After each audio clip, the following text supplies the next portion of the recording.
बिस्मिल्लाहिर्रहमानिर्रहीम। अस्सलामु अलैकुम। प्यारे दोस्तों,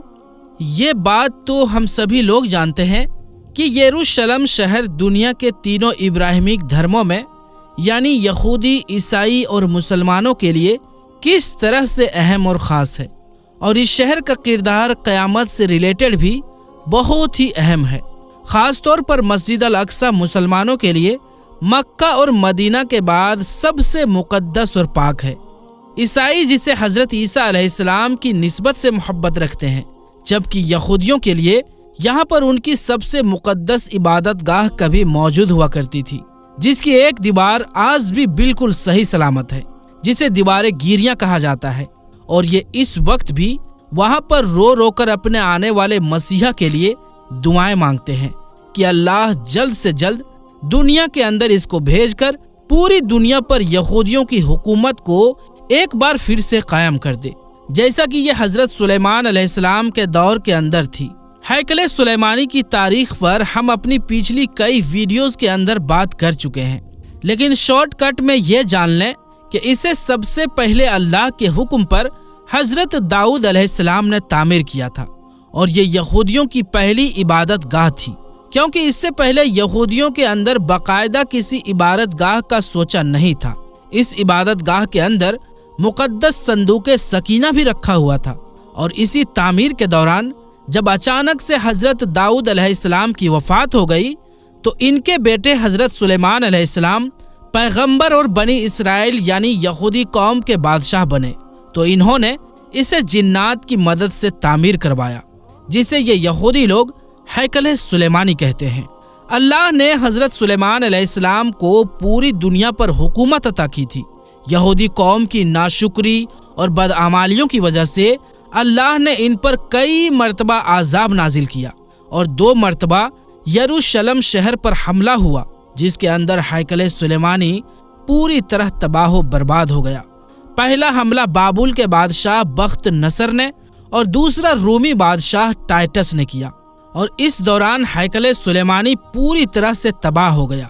मुक़द्दस और पाक ताबूत सकीना अचानक से कहीं पर गायब हो गया। यहूदी कौम दुनिया के अंदर बर्बाद हो गई, और यरूशलेम शहर को जब हजरत उमर रदी अल्लाह ताला अन्हु के दौर के अंदर फतह करके यहाँ पर हैकल की जगह मस्जिद अक्सा को तामीर किया गया, तो ये शहर मुसलमानों की सल्तनत के अंदर शामिल हो गया, जबकि इससे पहले यह शहर हजारों साल से बनी इसराइल यानी यहूदी कौम की मिल्कियत थी। यहूदी किताबों के मुताबिक इनका ये मसीहा, जिसके आने के लिए वो दिन रात रो रो कर इस दीवार गिरियां के सामने दुआएं करते हैं, वो तब नाजिल होगा यानी तब निकलेगा जब इस मस्जिद अक्सा की जगह इस हैकल सुलेमानी को तीसरी बार तामीर किया जाएगा, और इससे पहले 5 सुर्ख रंग यानी लाल रंग की बछिया की कुर्बानी अल्लाह को पेश की जाएगी, और इसके बाद वो मसीहा इनका बादशाह बनकर दुनिया के सामने आएगा, और एक बार फिर से इनकी हुकूमत हजरत सुलेमान अलैहिस्सलाम की तरह पूरी दुनिया पर कायम कर देगा। जबकि अल्लाह ने वो मसीहा तौरात के अंदर मौजूद पेशन गोई के हिसाब से आज से 2000 साल पहले हजरत ईसा अलैहिस्सलाम की सूरत के अंदर इस कौम के अंदर भेज दिया था, जिसे इस कौम ने दज्जाल समझकर कत्ल करवाने की कोशिश की, तो अल्लाह ने इनको जिंदा आसमानों पर उठा लिया। सो अब जो इनका मसीहा दुनिया के अंदर जाहिर होगा, वो दरअसल हजरत ईसा अलैहिस्सलाम के खिलाफ इस गुनाह अजीम के बदले के तौर पर यानी असली दज्जाल जाहिर होगा, जिसे ये लोग अपना मसीहा समझकर अपना बादशाह बना लेंगे। क्या आपको अंदाजा है कि वो वक्त ज्यादा दूर नहीं है? सिर्फ और सिर्फ 1 ही साल की बात है। जी हाँ, सिर्फ 1 साल की, क्योंकि यहूदियों ने इन 5 बछिया की कुर्बानी मस्जिद अल अक्सा को शहीद करके तीसरी मर्तबा हैकल सुलेमानी की तामीर, तीसरी आलमी जंग यानी वर्ल्ड वॉर 3 की तैयारी पूरी कर ली है। जगह जगह गरकत के दरख्त यानी पेड़ लगाना शुरू कर दिए हैं, जिन्हें यहूदियों का दरख्त कहा जाता है, और ये वो अकेला पेड़ है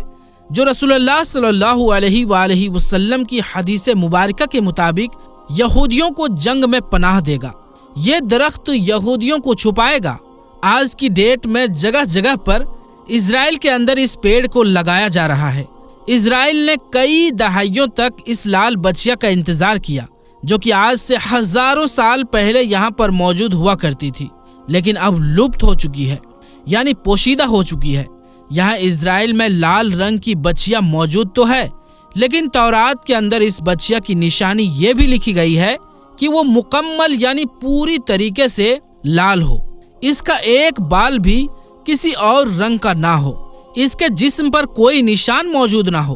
और ना ही वो कभी किसी काम के अंदर इस्तेमाल हुई हो। इसकी उम्र लगभग 3 साल के करीब हो। इजराइल में इस वक्त कई ऐसी गायें मौजूद तो है जो कि पैदाइशी तौर पर पूरा लाल हुआ करती है, लेकिन बड़े होते होते इनके रंग बदल जाते हैं, जिन्हें कुर्बानी के लिए पेश नहीं किया जा सकता। लिहाजा इजराइल ने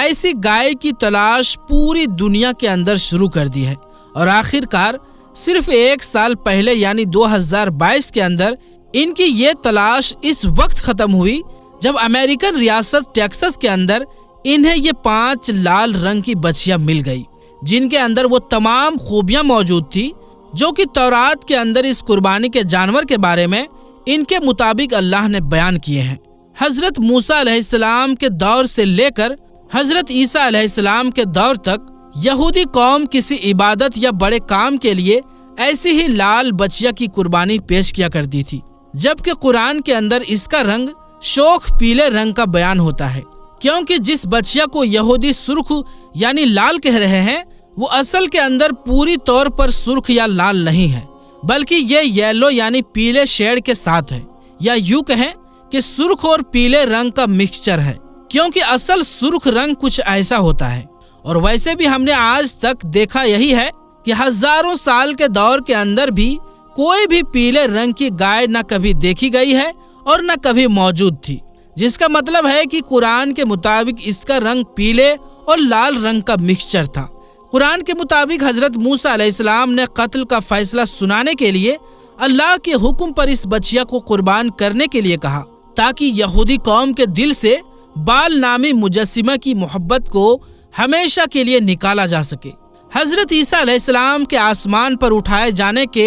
70 साल बाद यहूदियों ने रोमन हुकूमत के खिलाफ बगावत करके जंग छेड़ दी थी, जिसके बदले में टाइटस नामी रूमी बादशाह ने दूसरी बार हैकल सुलेमानी और यरूशलेम शहर को तबाह कर दिया और यहूदी पूरी कौम अपनी अपनी जान बचाकर पूरी दुनिया के अंदर फैल गई।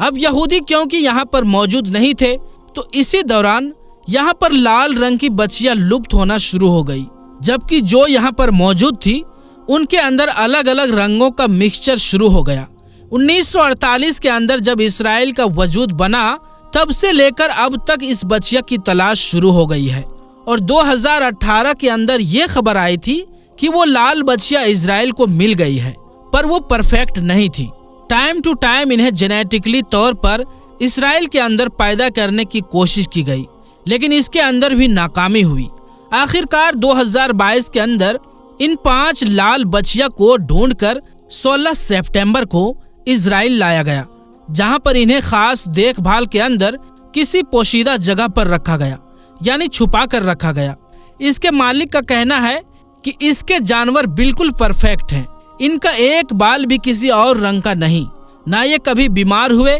ना ही इनसे कोई काम करवाया गया। और 2020 तक जब कोरोना का टाइम था, तब बाय चांस इनके कानों पर भी कोई टैग नहीं लगाया गया, जैसा कि अमेरिका के अंदर आम तौर पर जानवरों की पहचान के लिए इनके कानों पर कुछ इस तरह के टैग लगाए जाते हैं। लिहाजा ये जानवर इस कुर्बानी के लिए बिल्कुल परफेक्ट है। इन बच्चियों की उम्रें 1.5 साल और 2 साल की हैं। 2 साल यानी सिर्फ 1 साल ही बाकी है इनकी कुर्बानी में। अगर इस दौरान इनके अंदर मजीद कोई ऐब ना निकल आए, तो बाइबल के मुताबिक नंबर्स की किताब के अंदर लिखा है कि इन बच्चियों की कुर्बानी के बाद इसकी राख को हैकल के अंदर मौजूद पादरियों या रिब्बी जो कि इसकी कुर्बानी करेगा, इसके गुनाहों को पाक करने के लिए इस्तेमाल किया जाए। वो शख्स ऐसा हो जिसने कभी किसी मुर्दा चीज को हाथ ना लगाया हो, ना कभी कोई गुनाह किया हो, बल्कि बिल्कुल पाक हो। और ऐसे 7 के करीब रिब्बी को यहूदियों ने सेलेक्ट करके रखा है। बस इनके बच्चिया के कुर्बान होने का इंतजार है। सिर्फ 1 से 1.5 साल का इंतजार है। इस कुर्बानी की तैयारी माउंट ओलिव पर रखी गई है, यानी कि जैतून के पहाड़ पर, اور یہ وہ جگہ ہے جہاں پر مسجد الاقصی کا نظارہ بالکل سامنے نظر آتا ہے۔ اس پہاڑ پر جگہ جگہ پر گرکت کے درخت بھی لگے ہوئے ہیں، آپ دیکھ سکتے ہیں، کیونکہ یہودی قوم یہ بات جانتی ہے کہ یہودیوں کے تورات، عیسائی کی انجیل اور مسلمانوں کی صحیح حدیث کے اندر صاف طور پر ایک عالمی جنگ کا اشارہ کر دیا گیا ہے، جو کہ حق و باطل کی آخری جنگ ہوگی، یعنی جنگ آرمیگڈن۔ آپ کو کیا لگتا ہے کہ اسرائیل اپنی ملٹری ٹیکنالوجی اور آئی ٹی کو آخر اتنا مضبوط کیوں کر رہا ہے؟ کیسے امریکہ کے ہوتے ہوئے بھی آخر کس بات کا ڈر ہے؟ ہر گزرتے وقت کے ساتھ وہ اپنے آپ کو مضبوط سے مضبوط کس لیے کر رہا ہے؟ جواب ہے کہ وہ جانتا ہے کہ جنگ آرمگڈن کا وقت بہت ہی قریب آ چکا ہے، جس کے بارے میں اللہ کے رسول صلی اللہ علیہ وآلہ وسلم نے فرمایا تھا کہ یہ جنگ اتنی خریج ہوگی کہ اگر ایک شخص کے 100 بیٹے ہیں تو 99 بیٹے اس جنگ کے اندر قتل ہو جائیں گے۔ اس جنگ کا میدان بھی یروشلم شہر کا ایک میدان ہی بیان ہوتا ہے، اور یہ جنگ اس وقت شروع ہوگی جب مسجد الاقصی کو ان بچیا کی قربانی کے بعد شہید کر کے تیسری مرتبہ ہیکل سلیمانی کو تعمیر کیا جائے گا۔ تو پوری مسلم دنیا ایک طرف اور یہودی، عیسائی اور منافق مسلمان دوسری طرف ایک دوسرے کے آمنے سامنے کھڑے ہوں گے۔ رسول اللہ صلی اللہ علیہ وآلہ وسلم کے فرمان کے مطابق جب یہودی ہار کر بھاگیں گے تو وہ ایک درخت کے پیچھے چھپ جائیں گے جس کا نام ہوگا گرکد۔ اس ایک درخت کے علاوہ کوئی بھی یہودیوں کو پناہ نہیں دے گا، کوئی بھی نہیں بچائے گا۔ اور آج یہ درخت آپ کو پیشن گوئی کے مطابق جگہ جگہ پر یہودی قوم ہر پہاڑوں پر لگاتی نظر آ رہی ہے، کیونکہ جنگ کے میدان کے اندر اونچی جگہ سب سے خاص ہوتی ہے۔ یہ قوم اس جنگ کی تیاری پوری کر چکی ہے، اپنے بچوں کو تیار کر رہی ہے، پر ہم مسلمان ابھی تک سو رہے ہیں۔ انٹرنیشنل میڈیا میں بار بار آپ کو جب بھی مسجد الاقصی کا ذکر دیکھنے کو ملے گا تو جان بوجھ کر آپ کو یہ گولڈن ڈوم دکھایا جائے گا، جبکہ مسجد الاقصی یہ نہیں بلکہ اس گولڈن ڈوم کے نیچے وہ جگہ موجود ہے جہاں پر رسول اللہ صلی اللہ علیہ وآلہ وسلم نے اپنے سفر معراج پر اپنی سواری براق کو باندھا تھا۔ اب بار بار اس گولڈن ڈوم مسجد الاقصی کی جگہ پر دکھانے کا مقصد یہ ہے کہ جب یہ لوگ اسے شہید کر کے اس کی جگہ پر ٹیمپل ہیکل سلیمانی بنائیں گے تو عام لوگوں کو یہ احساس ہی نہ ہو، یہ معلوم ہی نہ ہو کہ اصل مسجد الاقصی کو شہید کر دیا گیا ہے، کیونکہ وہ لوگ تو اس گولڈن ڈوم کو ہی مسجد الاقصی سمجھ رہے ہوں گے۔ ہو سکتا ہے کہ اسرائیل مسجد الاقصی کو کسی ارتھ کوئک یعنی زلزلوں کے ذریعے یا پھر اس کی بنیادوں کو خود سے گرا کر اسے قدرتی حادثے کا نام دے دے، جیسا کہ وہ پہلے ہی مسجد الاقصی کے بنیادوں کو تابوت سکینہ اور جادو کی کتابوں کی تلاش کی وجہ سے کھدوا چکے ہیں۔ پر یہ حقیقت ہے کہ اس کے بعد ایک بہت بڑی عالمی جنگ ہمارا انتظار کر رہی ہے، جس کے بعد امام مہدی رضی اللہ تعالی عنہ کا ظہور ہونے والا ہے، اور اس کے بعد دجال کا ظہور، اور اس کے بعد اس کے قتل کے لیے حضرت عیسیٰ علیہ السلام آسمان سے تشریف لانے والے ہیں۔ اور اب ان تمام حالات کو سامنے رکھ کر آپ اندازہ لگائیں کہ قرب قیامت کے حالات کے اندر آخر کتنا وقت باقی ہے۔ ابھی بھی وقت ہے کہ ہم توبہ کر لیں، اللہ کی طرف لوٹ آئیں اور حقیقت کو سمجھیں کہ دنیا بدل رہی ہے۔ آج ہم انسان آخری ٹائم کے اندر جی رہے ہیں، کیونکہ ہمارے سامنے پیشن گوئیاں جو اللہ کے رسول نے آج سے 1400 سال پہلے بیان کی تھی ہماری نظروں کے سامنے حقیقت بن رہی ہے۔ تو اگر ابھی بھی ہماری آنکھیں نہیں کھلیں گی تو آخر کب کھلیں گی؟